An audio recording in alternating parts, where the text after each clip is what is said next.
میں جب مر جاؤں تو میری الگ پہچان لکھ دینا. میں جب مر جاؤں تو میری الگ پہچان لکھ دینا. لہو سے میری پیشانی پہ ہندوستان لکھ دینا. زندہ باد. واہ. میں جب مر جاؤں تو میری الگ پہچان لکھ دینا.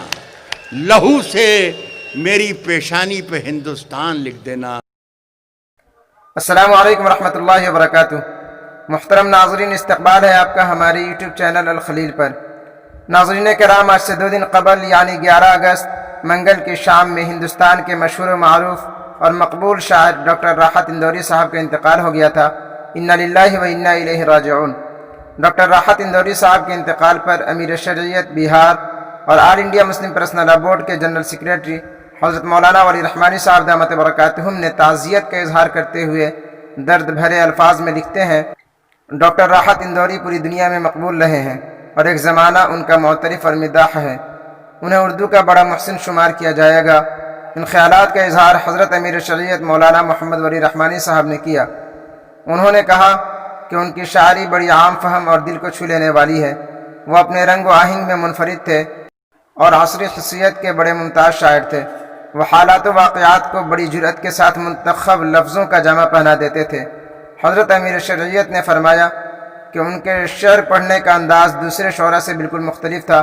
وہ مشاعرے میں اپنے الفاظ و انداز سے چھا جاتے تھے. وہ مجمع کے بھی شاعر تھے. وہ چاہے 10-20 سامعین میں شعر سناتے یا ہزاروں کی بھیڑ میں زبان و ادب کے موتی بکھیرتے، حاضرین کے دماغ کو اپنی شاعری سے باندھ لیتے تھے. اردو دانوں کے ساتھ ہندی داں بھی ان کی شاعری کو بہت پسند کرتے تھے اور تالیاں بجاتے تھے. بحیثیت انسان وہ مخلص، متواضع اور بڑے خوددار تھے. حضرت امیر شریعت نے کہا کہ ان کی شاعری اور انسانیت عرصے تک ان کی یاد دلاتی رہے گی. اللہ تعالیٰ مغفرت فرمائے اور جوار رحمت میں جگہ دے، آمین.